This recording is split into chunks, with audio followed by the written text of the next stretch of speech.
What's going on, everybody?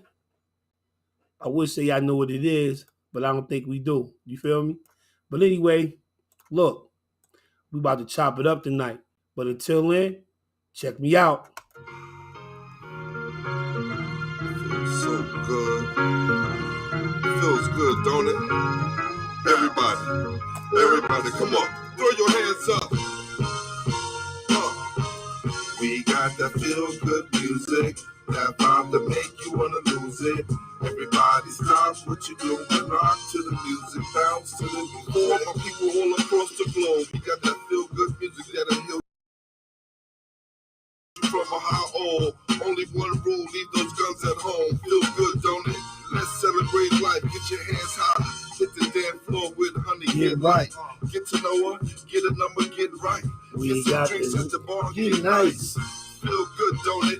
You don't have to be a rap or ball player to ball player. Get your ones up so you can ball later. Big Pimpin' or O.J. Simpson. No matter who you are, just get it where you fit in. Some people gonna hate you because you chillin'. So what? Don't mean you have to change how you living. What's going on, everybody? It's your man Vince Pass in the building. Y'all know what it is. We having a little technical difficulty right now, but look, we're gonna get right back to it. You dig what I'm saying? Waiting for my man Ronald Lackey to join us right now. You know what I mean? I just sent him the link again, see what's gonna happen next. You feel me? So what's up, everybody? It's a wonderful, beautiful day in the neighborhood. Who they? I just gotta say, you know, I had to wear the orange sweater, you know, to represent who they. I got the Bengals Cup in the building. Feel the Raw. This was the Feel the Raw era right here. You feel me? When Marvin Lewis was around. You feel? Hey, yo, y'all saw Icky out there yesterday? You feel me? Way to do the shuffle? Joe was like, yo, chill. I'm just gonna slap you 5. Yo, it was off the chain. Yo, shout out. I do wish San Francisco would have made it. Shout out to my brother Sam. You know what I'm saying? You know, I'm a fan of San Fran a long time. You know, that's by default. You got to be a San Fran fan when the Giants aren't in it. You feel me? And that's just what it is, man. You dig? So, you know, look, man, tonight, man, we're going to chop it up, man. Wait for my man to give me a call. We're going to talk about some things tonight, man. Let me just let y'all know flat out. So, you know, the name of the show tonight is called Black Facts. Tonight, we're going to have a conversation. And for some people, it may seem uncomfortable to talk about it. For others, it may be what you need to talk about. So we're going to talk about party, racism, gender politics, and, you know, hopefully that, you know, many of you will come to an understanding on where we are actually sitting at in this country right now. You know what I'm saying? And, you know, guys, politics is not an area that I really try to go into, but with so much smoke screens, so many smoke screens that's being thrown up right now, we can't do nothing but attack it. And attack it in a way where it can be, where it maintains its transparency of what the focus and what the actual goal is right now. You feel what I'm saying? So, you know, let's just get ready to chop it up. You feel me? Waiting on my man Big Ron to come in. But yo, I know about them Bengals, but listen, hey man, who they? That's all I can say, man. I got a shout out to all my who they fans. If you're an LA Ram, yo, gotta give a shout out to my man Matt Stafford for doing what he do. He did his thing yesterday. Although Beckham showed up too. I gotta say it. Although Beckham showed up. Yeah, I want to play something for y'all real quick. You dig what I'm saying? But you know, it's the Martin Luther King speech. But I want to play just a piece of it. So if you guys are mind entertaining me for at least 2 minutes of this, you know, thank you for guys for jumping on. I just want to play a part of this I Have a Dream speech, if that's all right with you. Okay? I have the pleasure to present to you Dr. Martin Luther King, Jr.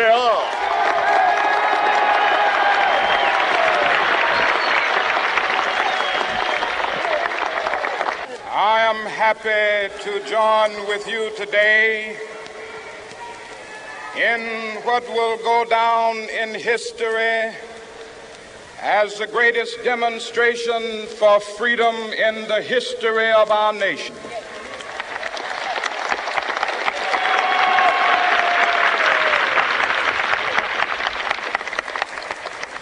Five score years ago, a great American in whose symbolic shadow we stand today signed the Emancipation Proclamation. This momentous decree came as a great beacon light of hope to millions of Negro slaves who had been seared in the flames of withering injustice. It came as a joyous daybreak to end the long night of their captivity. But 100 years later, the Negro still is not free. Yo, what's going on, everybody? It's your man, Vince Paz. I'm officially in the building with my man, the future senator, running guy from Cincinnati's own, Senator Ron Lackey. And I'm calling it right now, the future Senator Ron Lackey of Ohio. What's going on, Ron? V, what's going on, my brother? How are you? Man, I'm good. You know, Cincinnati's own is in the building. So look, you know, on our show, we keep it all the way 100. You feel what I'm saying? So listen, Ron didn't want to come on tonight, right? But you know, because he ain't get to the barbershop, the chop, you feel what I'm saying? So we gonna definitely bring him on back. So, you know, when he got his senator gear on, but he was like, yeah, man, listen, you know, I can't show it tonight. We're gonna do the audio thing. I said bet. And so, you know, I got two audio guys who ready to come on in a minute. So listen, Ron, you know, tell everybody about you, man. Tell everybody about yourself.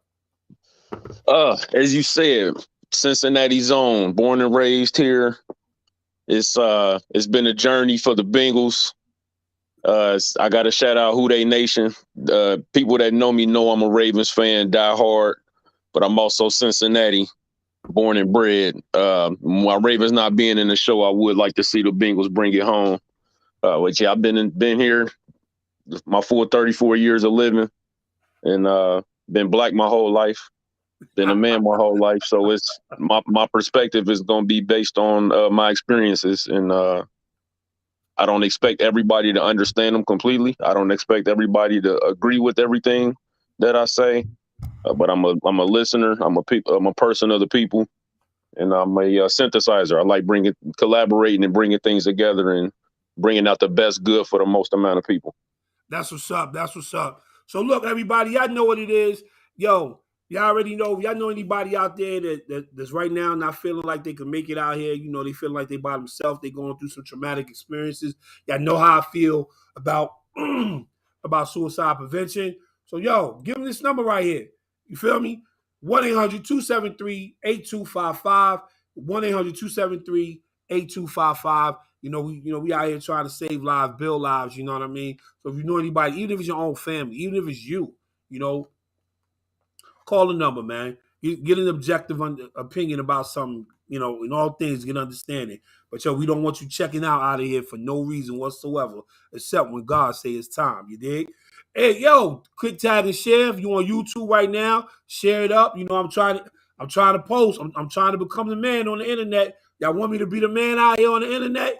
Y'all know I bring the heat. You feel me? So yo, catch me on YouTube.com/VincePass1. Click tag and share that. Or you catch me on Twitch TV, you know what I'm saying, /Vince Pass, or you catch me on Facebook.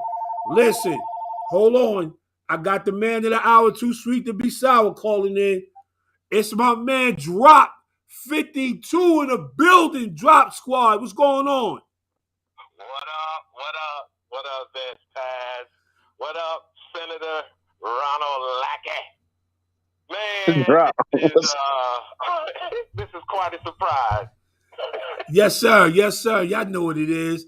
Hey, man, so look, this is my man Dropsquad 52. If you on Twitter, catch him on Twitter. You dig what I'm saying? Black, not Democrat. You dig what I mean? So y'all can read between the lines if you want. Okay, but Black will tell you above all else, he a man first. He always gonna tell you that. You feel what I'm saying? And at the end of the day, like Ron said, yo, people may not like the views of what we're talking about tonight, but you can formulate your own opinions. You dig what I'm saying? Okay, well, hey, Vince. What's up? Hey, you just said that I'm a real man, right? Yep.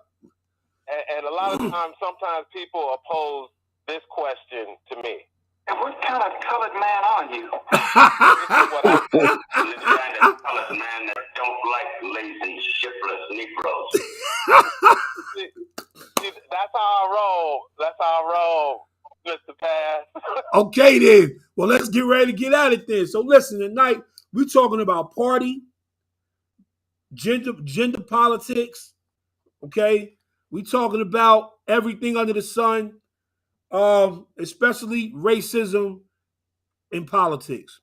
So look, I'm gonna open the floor with this particular question here.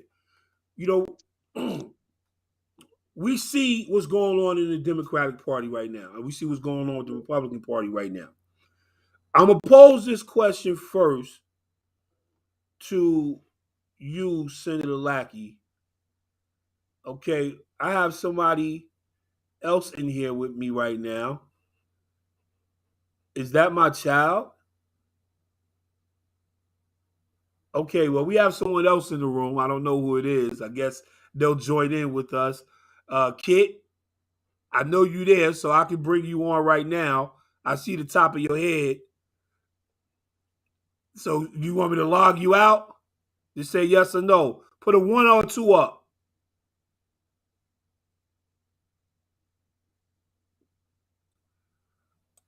All right. They must have accidentally got on my show.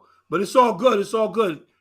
So listen, the first question for you, my future Senator Lackey. We see what the Republican Party is doing right now. We see what the Democratic Party is doing right now. Okay. We've been avoided what? How many shutdowns so far? We avoided like 3 shutdowns. Okay. What is driving these threats in politics right now? Oh, I would say that you got most of the blame goes to the DNC and the RNC.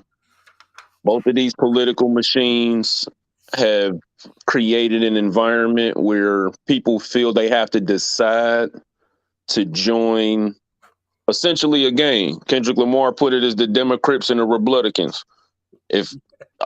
Thankfully, I grew up in Cincinnati, and it's not a whole lot of gang violence. But I could only imagine if I grew up in LA, and it was like I had to choose between being a Crip or a Blood. I would not want to do either. And I look at the political game the same way. That's why I'm not affiliated with any party. Fact. But that's when I look at Sean Hannity talking and Rachel Maddow talking 2 channels down, and they're both kind of helping drive that division. That's the shit I'm trying to stop. That's the shit I want to get away from, because it's even, I remember seeing kids in elementary school chanting "Build that wall," like stuff like that has to stop. But the political climate and the division, there are a lot of people that make money off of this. This is how they make their living. This is how they gain status, and so they need that division to be there. But the people are the ones that are hurting at the end of the day, and that's what we got to stop. Drop the same question to you. Well, right now, what's driving it is obviously party politics, and whoever is out of power or their internal polling shows that they're losing their base, i.e. the Democrat Party and President Biden, they will deploy a strategy, and a lot of times they'll say it publicly and they'll say, we got to change the messaging, okay? And unfortunately, because of the way this president came in during a COVID crisis, only thing he had was the fact that he was the first black president's vice president. So right now, you see the things that are in the headline, in the mainstream cable news channels, talking about CNN, MSNBC, and then the, streaming services like Newsmax, and you got Black Information Network, Black News Network. It's everywhere, streaming services. And you look at what the message is that these that these sites or services are putting out. And if you look right now, over the past week, well, yeah, about 7 days, when the Supreme Court Justice Stephen Breyer announced that he was going to retire, you have to question the timing. And it was done politically. So right now, what's driving everything right now is the vulnerability of the Democrat Party and the potential to lose over 45 seats in the House of Representatives and possibly 2 seats in the Senate, which would mean that the president would be a lame duck unless he went along with the Republicans, which we know he's capable of doing, because one of the only 2 significant things he's done in a year is the bipartisan infrastructure bill. So to me, the Democrats are trying to save their majority. Some in one of the houses, they got to save. They know the only one they can really save is the Senate. So that's why you see the things that are going on right now. I don't want to have to mention the number 1 race card that they playing. Do I, Vince? Do I have to? Say that again. I said, do I have to mention the number 1 race card that the Democrats are playing right now? Well, you will. I want you to. You know what I'm saying? You might as well go ahead and say it. I mean, it's what we're here for. Okay, the number 1 race card, like I said, is the timing of the retirement of Justice Breyer, a liberal justice.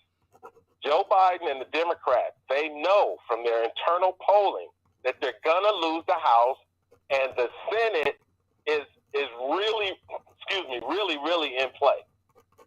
So they make this move now to energize the base by fulfilling a campaign promise to his black voters at the time when he was a candidate, because him and Kamala Harris and Cory Booker could not get the black vote until James Clyburn intervened in South Carolina.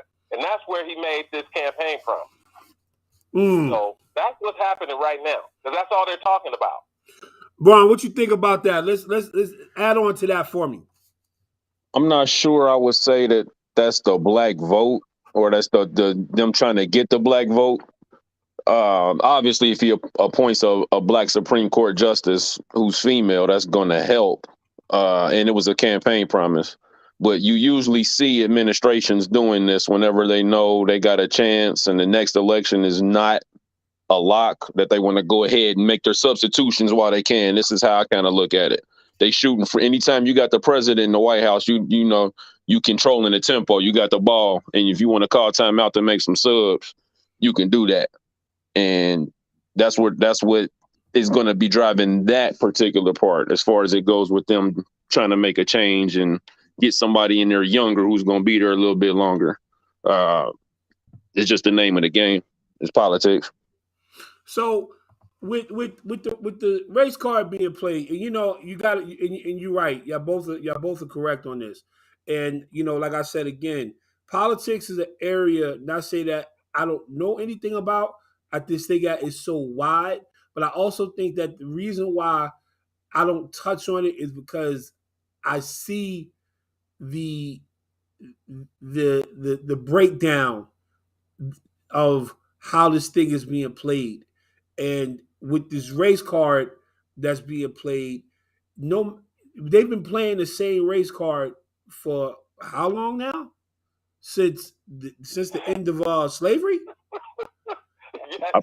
Well, yeah, since Reconstruction. Right. So I'm just asking, like, you know, are we misinformed about where we should actually be at, or are we just marching to the beat of the same drum? Like, it reminded me of Different Strokes. Like, Different Strokes theme song is such a contradiction. Because, you know, first it talks about how this man is supposed to be different, but then they said he's marching to the beat of his own drum. I wondered about that. And the same thing that I asked about us today, us being black people, especially black men, are we aligned with the right party? So I'm gonna pose this question to Drop first, then we're gonna come back to you, Ron. All right, okay. First, okay, I I became a Republican in 1988. That was when I first became aware of the difference between the two parties. Because prior to that, I voted twice Democrat. I was in the military, overseas, absentee ballot. I ain't no shit. But when I got out and started working at the post office, I started paying attention. And that's when I started gravitating toward the ideology of the Republican Party.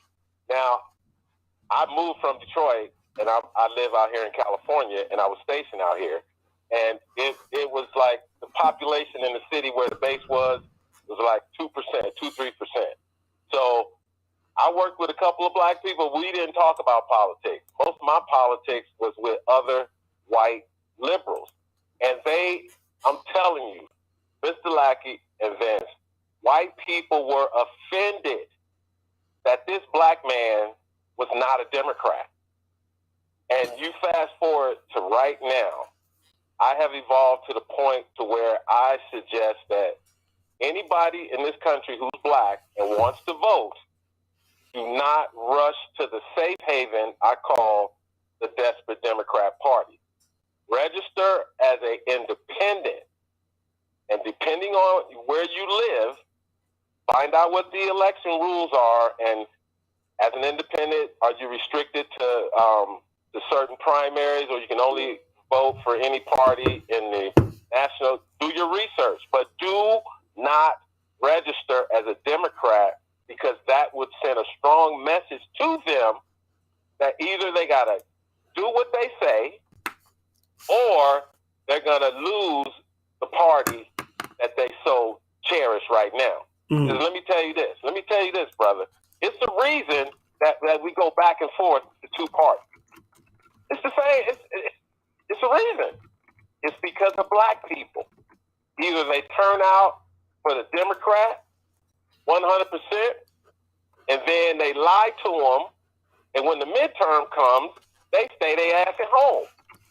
And then it works with both parties. It's the same way. That's why the party that's in power historically lose seats in the midterms, because they go on the campaign trail and they lie. And they say, oh, no, you can't hold us to it, because it was a campaign promise. So now this shit has evolved.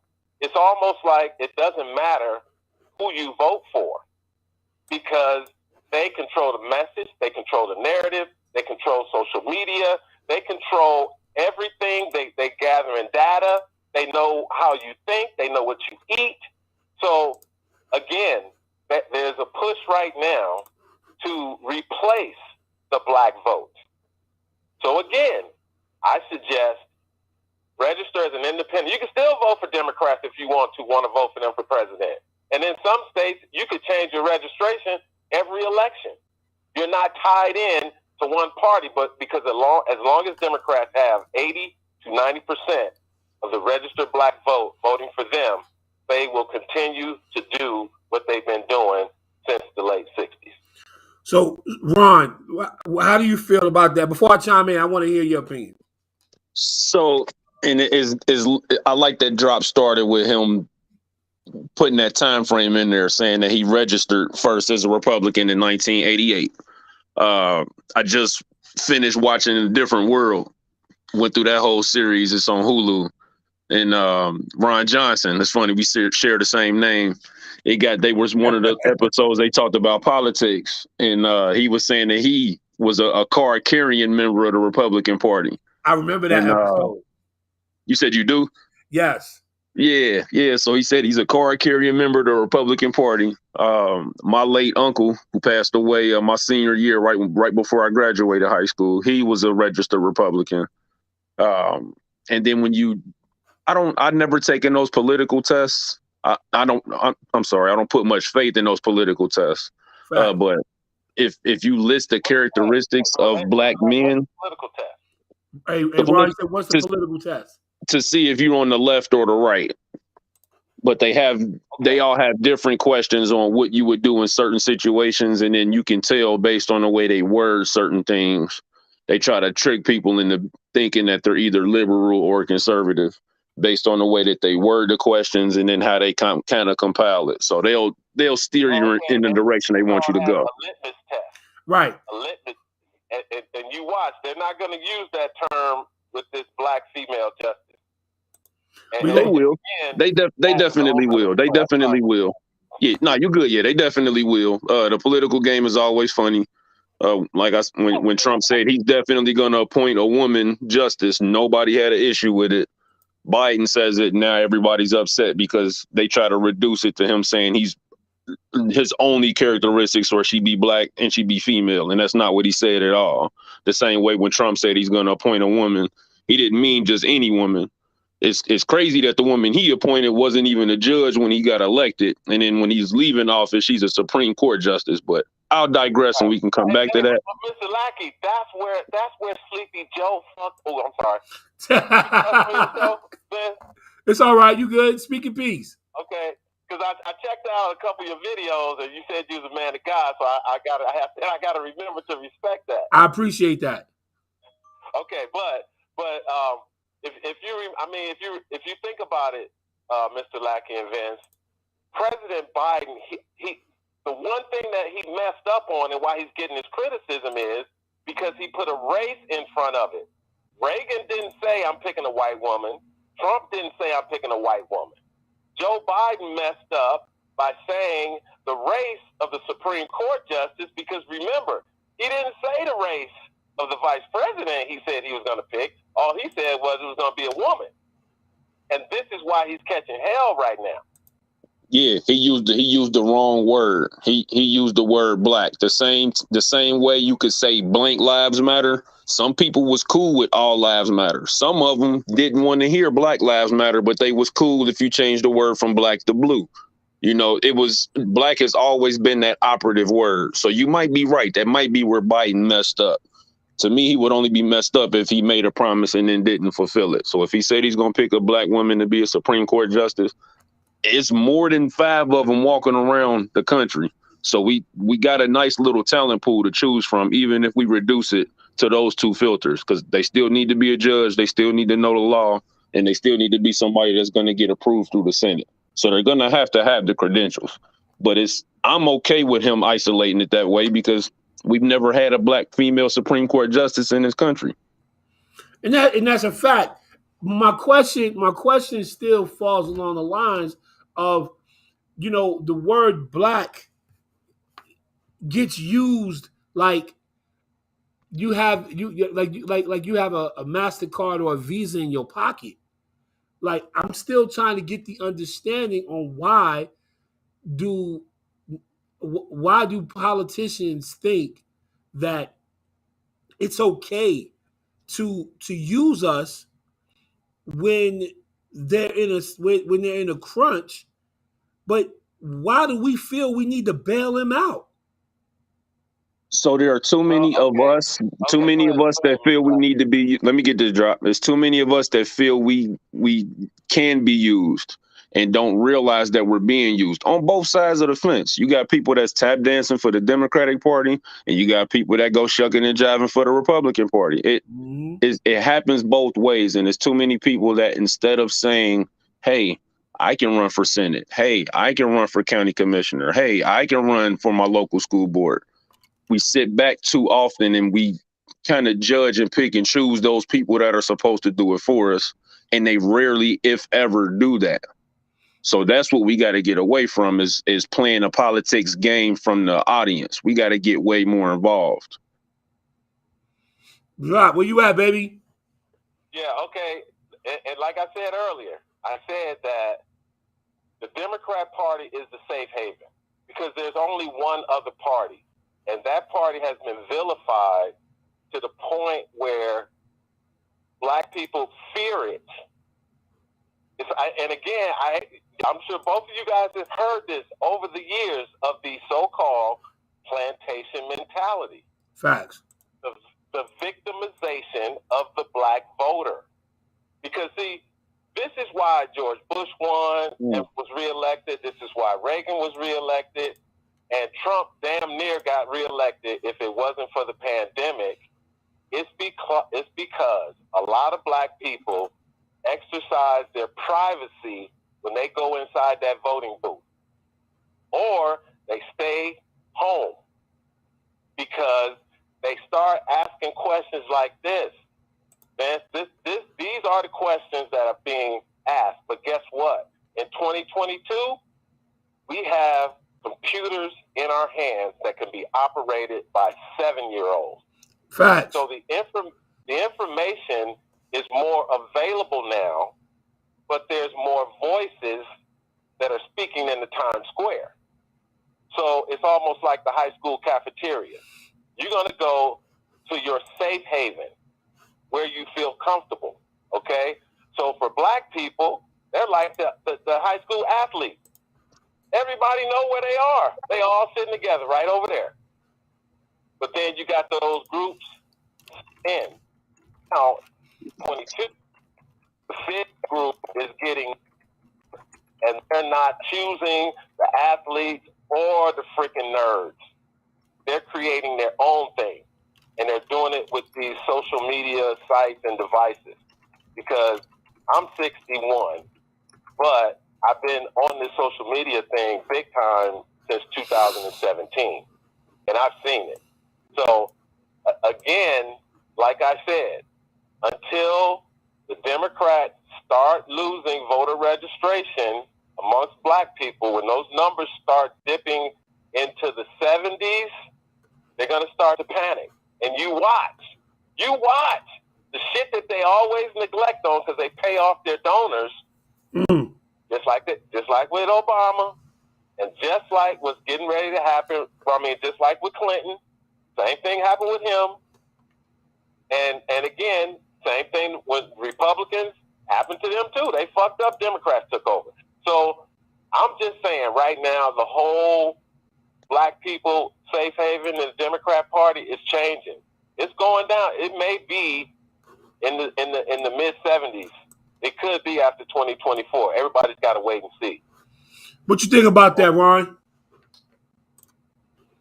That's a great assessment of the cons of the Democratic Party. I don't disagree with him on very much of what he said. It's just with me, I also apply that same rubric to the Republican Party, and that's what also has me apprehensive to join them. So the group, the Solid South, once they kind of just all really started voting Republican, that was one thing. But once they started taking over the party, that's a different story. And if it was any time I had thought about even considering being a Republican, it would have been when Mitt Romney ran against Obama. I thought he beat him in the debates. The politics were there, but yeah, he smashed him in the debates. But the Tea Party was also there. And then I looked at what Obama had done, and I'm like, things are really trending in the right direction. Obviously, it was rocky at his start, but unlike what Trump inherited, Obama inherited a mess. He inherited a recession, not 75 straight months of added jobs. Right. So I had to look at, he kind of had a Bengals type presidency where that first half was a little bit iffy against the Chiefs, but that second half of his presidency was just okay. Unemployment was 11% when you got here. You got it down to 5.5. Was successful in the second term, which he didn't think he was going to get. Because you remember, say that again. Come on now, Vince. You got to let me play one of these. Go ahead, man. You remember? Okay, this is what Biden said in a black church talking about the Republican candidate in 2012, Mitt Romney. You'll put y'all back in chains. You hear that? You'll put y'all back in chains. That's, for me, that's playing the race card. And then this is what Barack Obama said at the Congressional Black Caucus Convention when they was pissed off at him. I don't have time to feel sorry for myself. I don't have time to complain. I'm going to press on. I expect all of you to work with me and press on. Take off your bedroom slippers. Put on your marching shoes. Shake it off. Stop complaining. Stop grumbling. Stop crying. We are going to press on. We've got work to do. Now, see, that was back then when they knew their asses was in trouble because they have their own internal polling. Did you hear what the president said to the Congressional Black Caucus? Yeah. Which president? That was Obama. Obama said that. Yeah, he said stop shucking and jiving, stop complaining. Yeah, put on your marching shoes. But I think I don't take issue. Yeah, I don't take issue with that. I don't take issue with that either. But I think that he wasn't just addressing. But this is my question. Now I don't mean to interrupt. This is my question. Why would he have to say that? That's my question. He doesn't have to. He didn't have to. But I believe that he said it because we fall asleep. Listen, it's not a foregone conclusion that we've been known to fall asleep at the wheel. Okay, hold on. Ron, I apologize, man. Let me step in on this for a minute. We've been known to fall asleep at the wheel, baby. You dig what I'm saying? We've been at the club all night. Okay? We've been at the club all night. We got to drive home now. And, we sit there, we complain like, damn, I got to drive home. Knowing that you got this massive hangover right now that's on the way. You hungry. You got to go to the bathroom because you won't stop and use the bathroom at the club because everybody done did everything in there, right? But you still saying to yourself, you got to concentrate on all this right here and still got to drive home, still hoping that you don't get stopped by the police, right? So let me equate this to what Barack has said.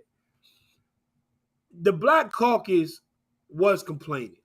And the reason being because, again, let's go back to what you said on your show. What we talked about was his first term. He came in already knowing what he was facing.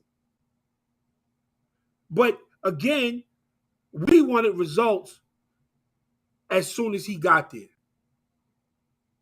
We didn't care. Why? And why was that, Vince? Why? Because we thought because we had a Black president, because I was guilty of that thought process. Because we had a Black president, things were going to change for Black people. Thank you. And that wasn't the case. I want to first say, I'm sorry, Ron, go ahead. That's based on the misconception that the president is the most powerful person in the world. Yep. Like that's a lie that they told us even in elementary school. I remember watching Clinton run against Bob Dole when I was in like second grade. And it's like, y'all think these two dudes got the most power? Like the way I learned the branches of government, like he can't do whatever he wants. He's supposed to control the military, but he can't declare war.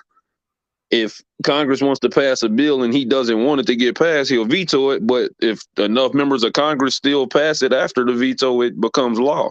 Unless the Supreme Court steps in and says, And they could say no to the legislative branch and to the president. So I don't understand.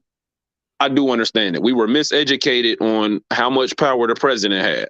And once we saw Obama with his hands on the controls, it was like, oh, finally, all our problems are solved. And no, that's not how you solve your problems. You don't solve your problems by voting for somebody else to put on a suit and go and do that shit for you. You got to do it yourself. Hold on, Drop. Hold that thought. I think we got miseducated, and I'm gonna put it out there. Hold on, I gotta grab one thing for y'all real quick. Drop. I urge you to get this book.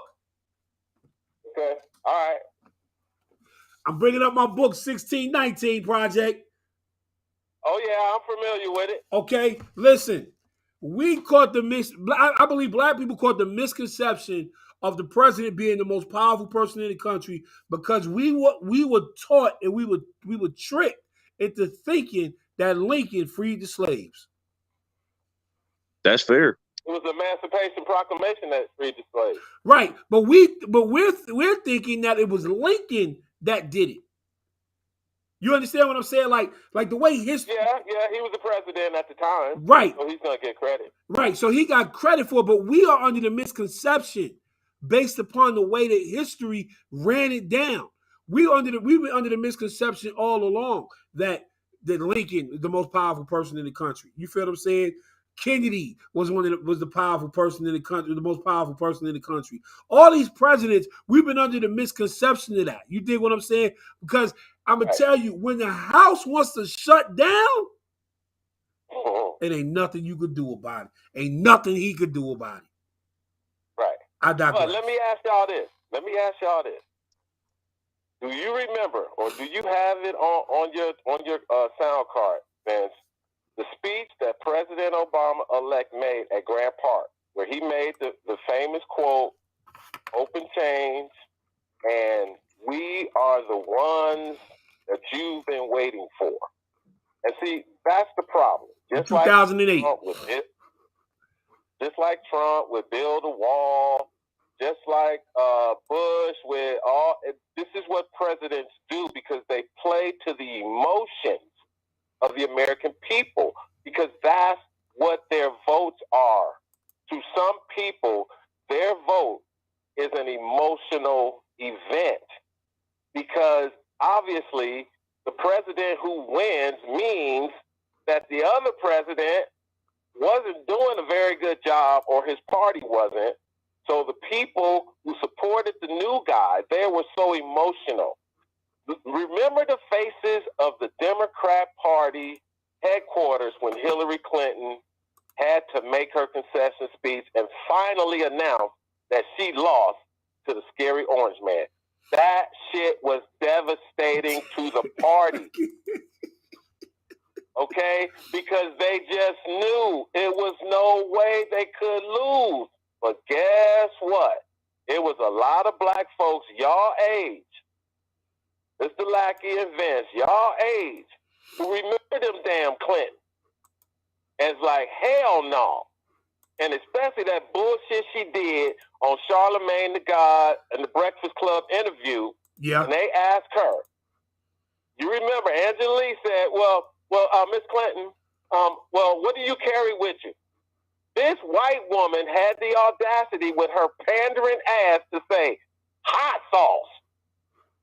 And they started like, what? And Charlemagne said, I love Charlemagne. He be getting these motherfuckers.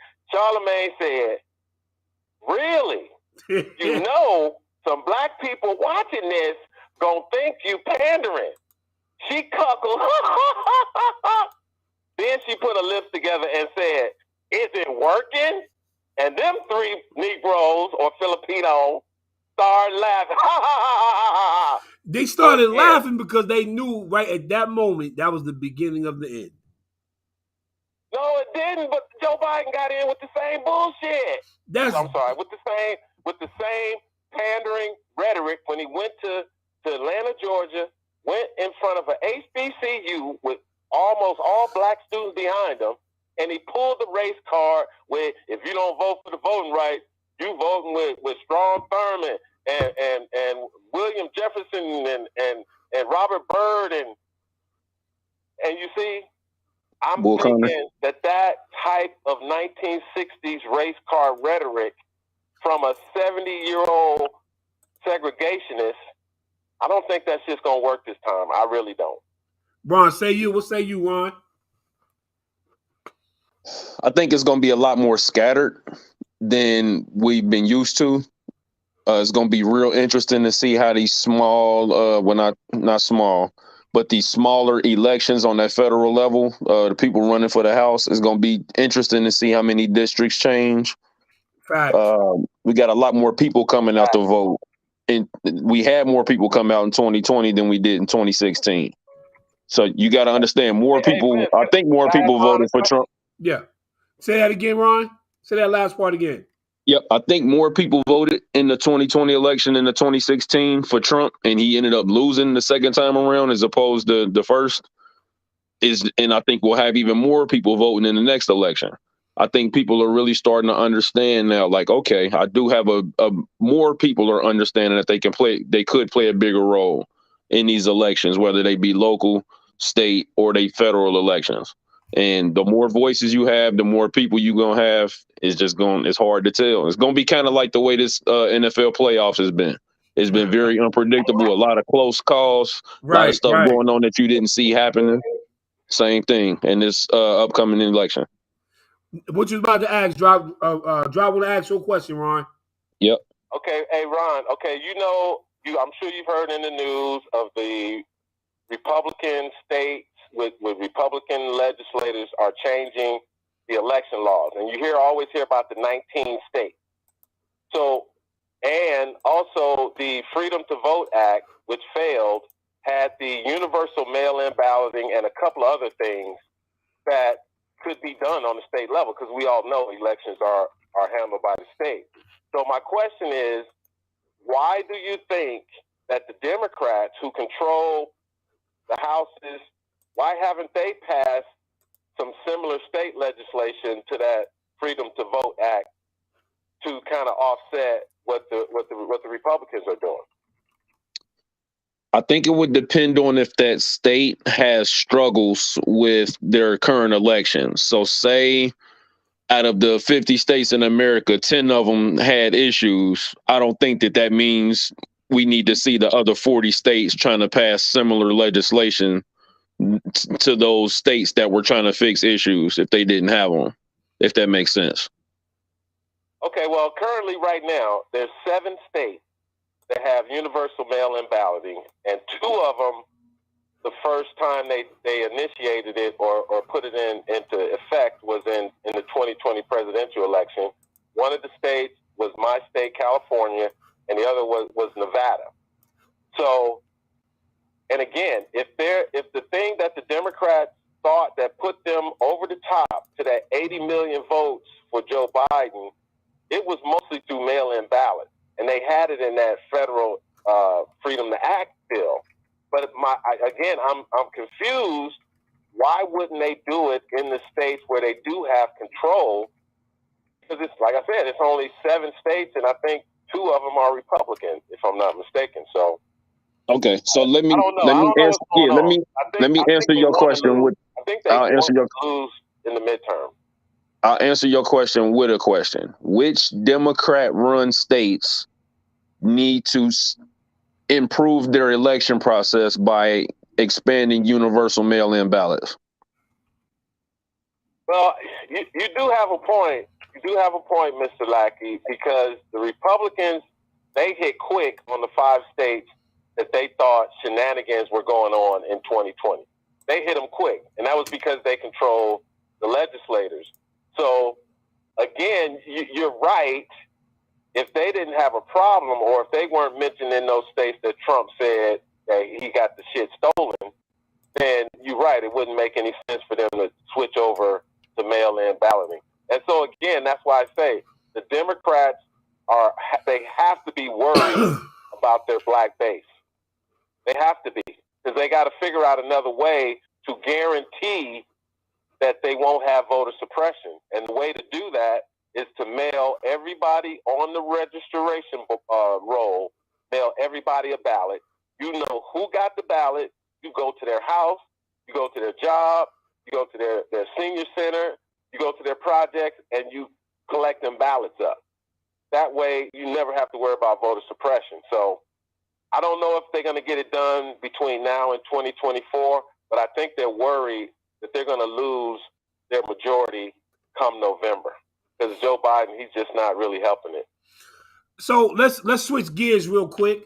I want to talk about the black female Supreme Court judge nominees that Biden got on deck. So today, Chuck Schumer, who's a senator out of New York, he says, and this I quote straight from off of U.S. News, CNN. Top Senate Democrat is pledging to move swiftly to confirm President Joe Biden's choice to replace outgoing Supreme Court Justice Stephen Breyer, declaring that the president's selection will be a chance to make history. Why are the Democrats and Republicans clashing over this already? What's the issue here? They have to. They always have to clash. That's how they make their money.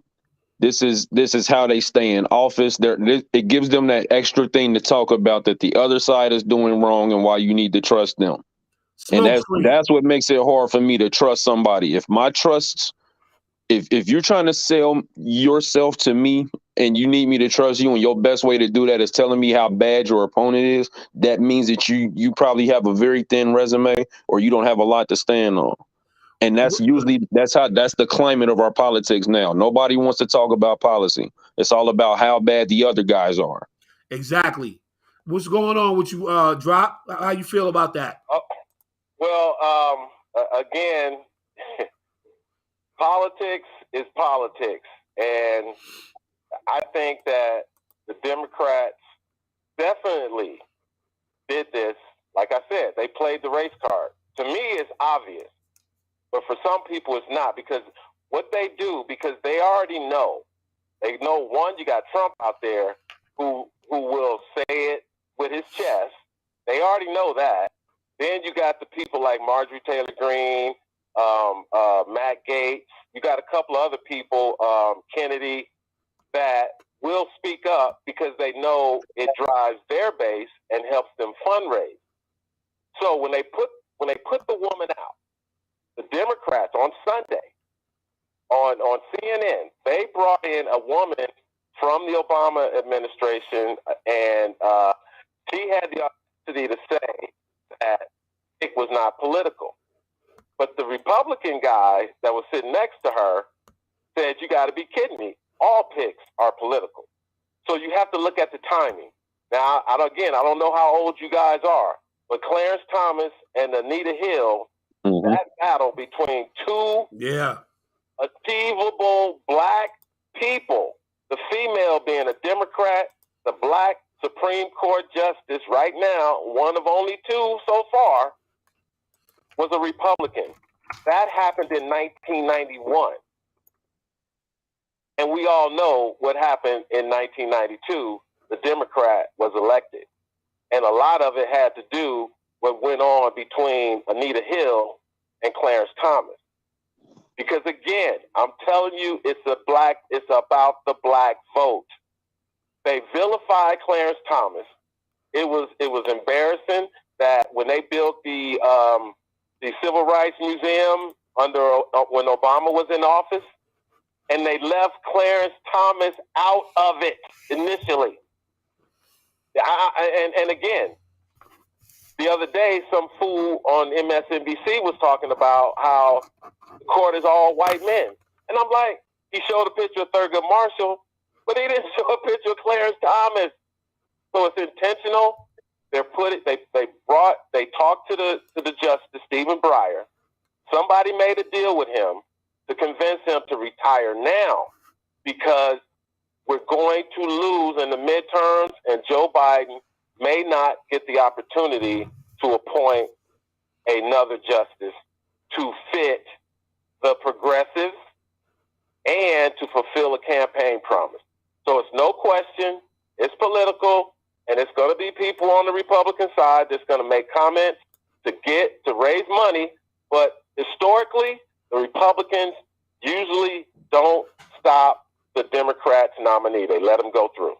So I predict she's going to go through, but Joe Biden could mess this up like he's messed up everything else. How do you feel about that, Ron?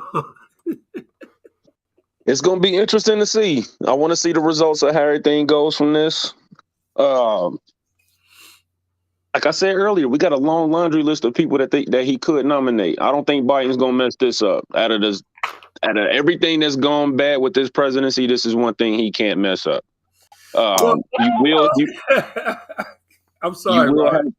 I mean, it's such a simple task. It's such a simple way to fulfill this promise. Trump made this promise on building a wall. We didn't get the wall. That's why you still got people saying that we need to fix the southern border. I thought that's what the hell he was doing when he got elected in 2016. Biden didn't make very many promises, but this is one that he made, and he clearly should be able to deliver on it as long as Justice Breyer does retire. Well, I tell you, until that moment comes, if we don't know how long Breyer is going to be around, I don't think he gave a time for the out date yet. But that wall, when it can be finished, I will say thank you. Thank you for taking all of my tax money and putting it towards a wall when we're still trying to figure out how we're going to raise the levels of the fourth grade education. Okay, let me ask you this, Vince, because you brought up the wall, right? Okay. I got a question for you. Now, you know the wall, regardless, we all know the money didn't come from Mexico. Yes, but we did. Again, the way the money was, it wasn't necessarily taxpayer money. It was allocated funds that was just switched.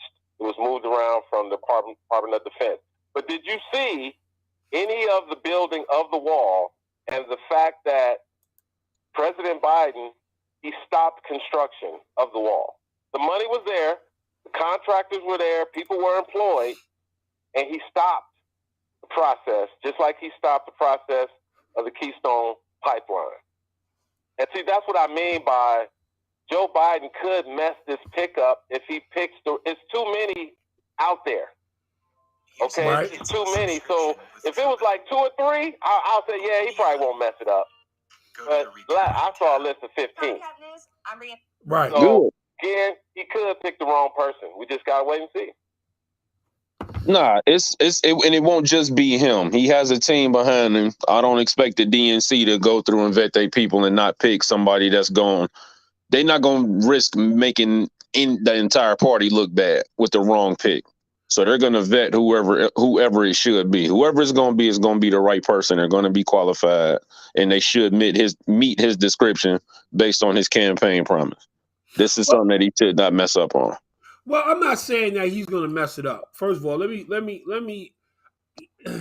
But you know, the thing is, what can go wrong will go wrong.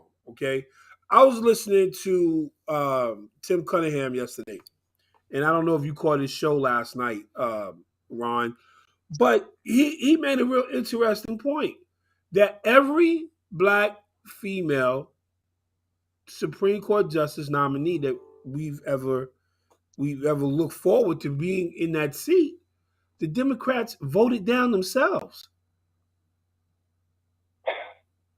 And that doesn't surprise me. That does not surprise me at all. You got to remember, we're talking about the party that technically founded the KKK.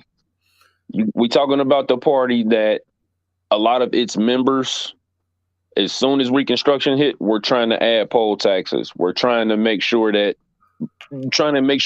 even when women got the right to vote, that it wasn't necessarily going to pertain to black women in certain areas. So they've been doing that for a while. Go ahead. The party of Jim Crow. The party of Jim Crow, right? The party of Jim Crow, right. Now, here's the question, Vince. Okay. If you remember, the first black president appointed 2 women. Okay? Now, we all know that Joe Biden picked this black woman because he was losing the black vote. I think his approval was in the 80s, back in, I think, the spring. And now they're in the 60s. So we know he picked that for a political purpose. Barack Obama put in 2 women. One was a white woman, Elena Kagan, and the other one was Hispanic, Sonia Sotomayor. Now, those 2 picks were political because he needed the white suburban woman and he needed the Hispanic vote because remember, DACA, Dreamers, all that shit he had going on with the Hispanics. Right. But guess why? Would you say, Vince and Mr. Lackey, the reason that the first black president didn't put in the first black man or woman was because he didn't need the black vote? No, I'm going to say that if he had done it, they would have not gotten through, and he probably wouldn't have even been able to get a confirmation hearing for one that he picked. Let's just be real. I'm in I would have to agreement with disagree because they did it. Clarence Thomas was put up by a Republican. Clarence Thomas was put up by a Republican, and there was a lot of black people that didn't. And the Democrats fought to keep him out, but he got in. But we're speaking about what Barack, like, see, we're talking specifically about Obama. Obama didn't have even though he was president and technically he could have appointed the first black female Supreme Court justice, it wasn't happening in that climate. You got to remember, the only president to be denied a budget hearing by the Senate. Soon as he got elected, Mitch McConnell comes out and says, we're going to do what we can to make him a one-term president. And then they roll out the Tea Party right after that. And then gerrymandering started real bad in 2010. So we can't even sit here and say that just because he was in that position that he could have done it, it would not have worked out very well. And it would have set a bad precedent. Well, Ron, you got to remember, during Trump's tenure, there were some Democrats, a lot of Democrats that said they wish Obama had the balls that Trump had. Absolutely. Absolutely. I know Trump most did. of y'all heard that out there. Absolutely. And you got it. So, and this was the fun thing that I had when I went from watching the debate between Bill Clinton and Ross Perot and Bob Dole. And then I watch Al Gore and George Bush. And then I watch Obama and McCain. Then I watch Obama with Mitt Romney. And then I watch Hillary and Trump. And there was a major shift just even in the way that they would hold and cover presidential debates. All the other ones seem quote unquote presidential. That word has it's either lost its original meaning or it's just gained a whole lot of other ones. But nobody before President Trump was asked about grabbing pussies. Not a single one. Not a single one. So we can't sit here and act like we can't sit here and act like Trump is a traditional candidate because he's not. He's not. No, Obama was. All I'm saying is, and I don't usually get into this unless it's obvious, because I consider myself a political satirist. And all I'm saying is Bill Clinton was the first Trump. He got caught getting fellatio. Ain't that what it's called? No, you can't say he was the first Trump. But even then, he got caught in the act. He got caught in the act. Trump made a statement in a bus where he was hidden mic. He didn't even know he was mic'd up. And people are almost putting it as if he was walking in a crowd on Times Square, and it's footage of him grabbing women by the coochie. That's not. That's the power of politics. Because they know most people aren't as informed as you two gentlemen. The average person just go to work, do their job, but guess what? Now they got this little thing in their hand, and it's everybody out there trying to get attention. Don't allow the fact that he didn't know he was mic'd up and all of that to distract you from the overall bigger point, which is Trump. The way Trump interviewed for the president. The way Trump. Hold on, let me get this out. The way Trump interviewed for the presidency was completely different than the way Obama interviewed for the presidency. Yeah. So the expectations were different. They expected Obama to be presidential, whether he was here in the country, he was in Russia, he went to Africa, wherever he went, he was supposed to be presidential. But with Trump, none of that, it didn't matter anymore. It mattered to him. None of that stuff mattered. It didn't matter that this dude would say that the Bible is his first favorite book or his second favorite book behind the one that he wrote. And then when somebody asked him to name one or two of his favorite verses, he can't name a single one. But he running as the evangelical candidate. That's not who he is, but that was how he interviewed. That's how he campaigned, and that's how he ended up winning in 2016. But enough people weren't convinced enough to go to the polls in 2016. They took their ass to the polls in 2020. He was in your era. He was a cultural icon. Who that? And you saw which way he gravitated toward. You saw the people that were attracted to him and that lifestyle. Right. So again, Trump just applied everything he learned in media because, again, I will say again, politics is not about the truth. It's about what you can get people to believe. Yes. Because again,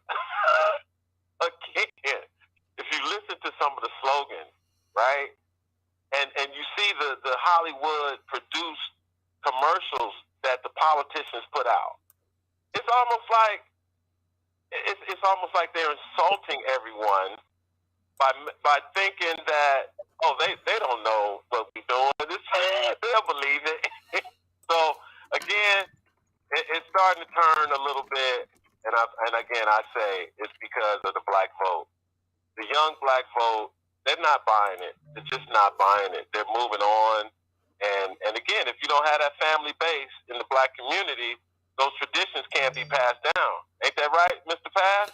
Well, yeah, I agree. Because a lot of things can be generational. Well, the black vote is definitely generational.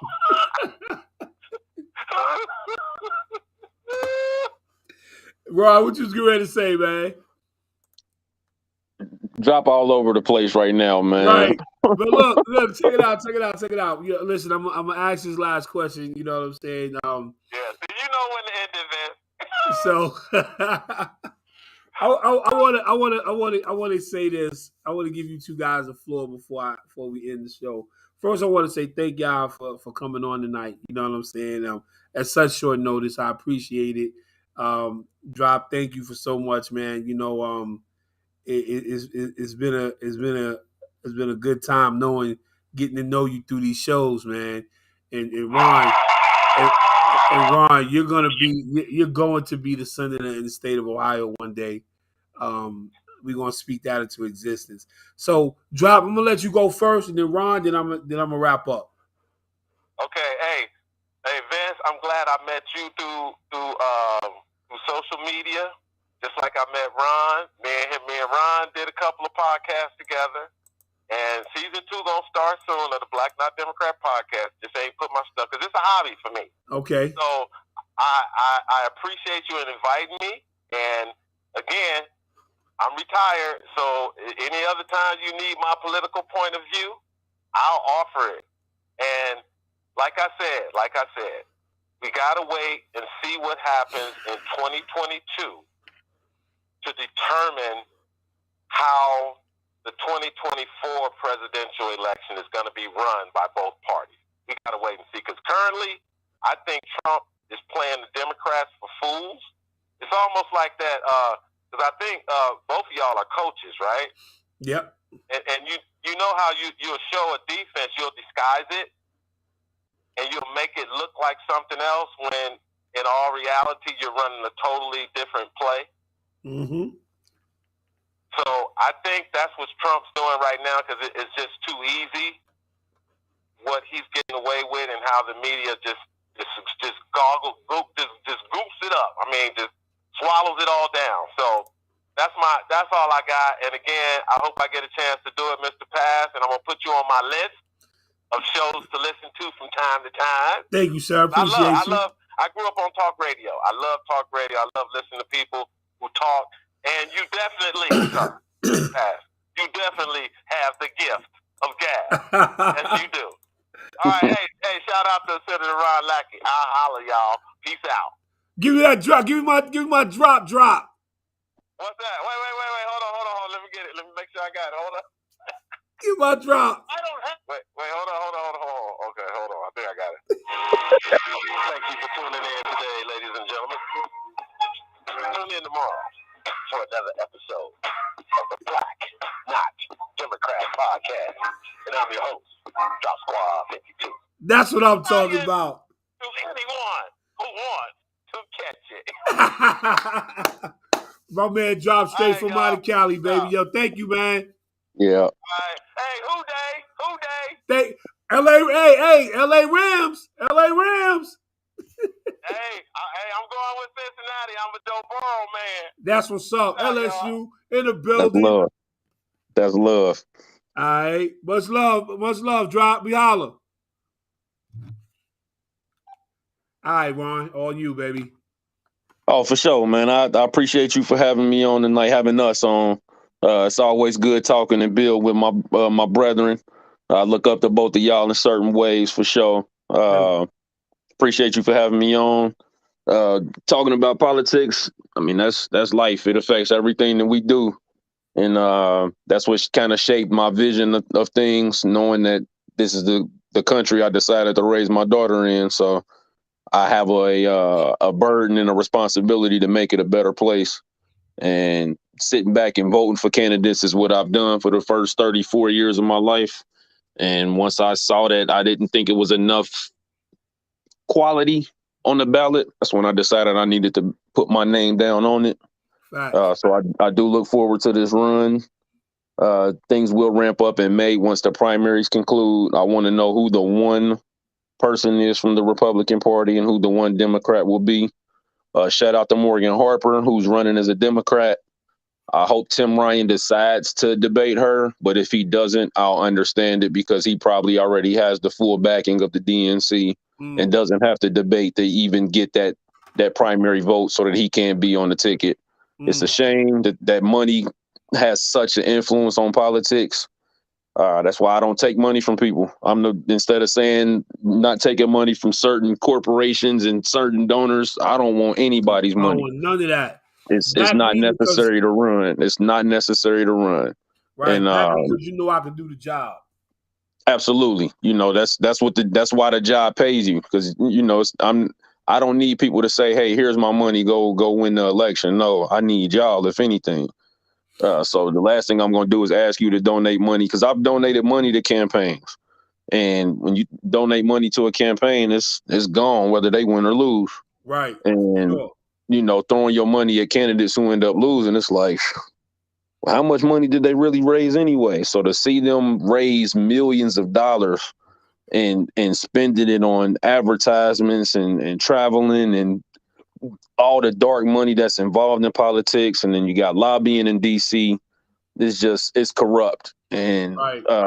we can't say that the root of evil is money and then say it's okay for money to be in politics and government and then say that government was designed to protect us. If it's controlled by something that's the root of evil, it's probably not going to have the best outcome for us. And a lot of people don't trust government, and I don't blame them, because if politicians are out here to get your money and get your power and take your freedom from you, why the hell do we need them? And we need these positions filled by people with charisma. We need these positions filled by people with integrity, not just one or the other. You have to be able to deliver, because again, the people that are government officials or elected officials are out here supposed to protecting our children and the future of this country, and they've been doing a terrible job of it, and they can do a better job. So that's why I'm running. I want to eliminate poverty. I want to improve mental health, and that's why my name will be on the ballot. That's what's up, my man Ron Lackey, future Senator Ron Lackey. Listen, man, it's about that time for us to get on up out of here, man. Before I do, I just want to leave my little mind rhyme real quick. Since the abolishment of slavery, and we thought that Lincoln was a powerful president, don't think that the presidents don't have power. But the level of power that people think about they have is unrealistic. Understand, the House, the Senate has more power than the president. But what I would like for you guys to understand is politics. Only engage in the level of politics that you feel that you can handle. It's a lot of politics out here. But there's only one politics that I want you guys to engage in, and that's the truth. A lot of these politicians, they do a lot of double hand, a lot of double talk. They'll throw the rock, hide the hand, move the goalpost. Those are the people that you don't want to deal with. You want to deal with honest, upstanding individuals that are capable to do a job. You have true Democrats, you have true Republicans. Those groups of people are small and powerful, but they know they don't stand a chance against their party. Those be the people that say, yo, I'm not doing this in my party today. Those are the people that don't be afraid to say, yo, let me cross this line. They go with bipartisanship. Those are the people who are not afraid to get the job done and get it done right. Like my teacher said to me tonight, I don't care if you get the job done, but if you don't get it done right, you're going to start all over. Do I think that at this point in time that the storming of the Capitol was a necessary beast? More and more every day I watch the news and I hear what's going on in politics. I ask myself the question, if burning down Washington and starting all over is an answer, how come it took until Trump to get into office when all of this stuff was happening way before Trump? That's my mind, and that's my mind rhyme, and that's my time. Yo, Ron Lackey, we in the Yes, sir. building. Yes, sir. Yes, sir. But I'm so glad that we had this time together. Yo, tune in next week. Listen, man, I got a 5-part series that's getting ready to go on about love and marriage and kingdom. Yeah, I'm looking for five married couples that will be able to talk to us and talk to the younger generation about relationships, marriage, the fight, and the reward of being married. So that's gonna be coming your way soon, and I'll be locking down a special segment with a brother who's world renowned in what he does, and we'll keep that on the hush. But yo, until then, rock out. Let's go. Oh, shout out to everybody that tuned in tonight. I thank y'all. You feel me? If you catch me on YouTube, Vince Pass one page, www.twitch.tv, Vince Pass. Then you got Facebook.com, Vince Pass. I'm going to holler at y'all, man. Let's vibe out to the music. All my people all across the globe. Make it feel your soul. I'm now old. Feel good, don't it? Celebrate. Hit the damn floor with honey, get light. Get to know her, get a number, get right. Get some drinks at the bar, get nice. Feel good, don't it? You don't have to be a rap ball player's a ball player. Get your ones up so you can ball later. Big Pimpin' or OJ Simpson, no matter who you are, just get it where you fit in. Good night, everybody. Love y'all, man. Thank y'all. We got the feel good music that vibe can make you wanna lose it. Everybody stop what you doing, rock to the music.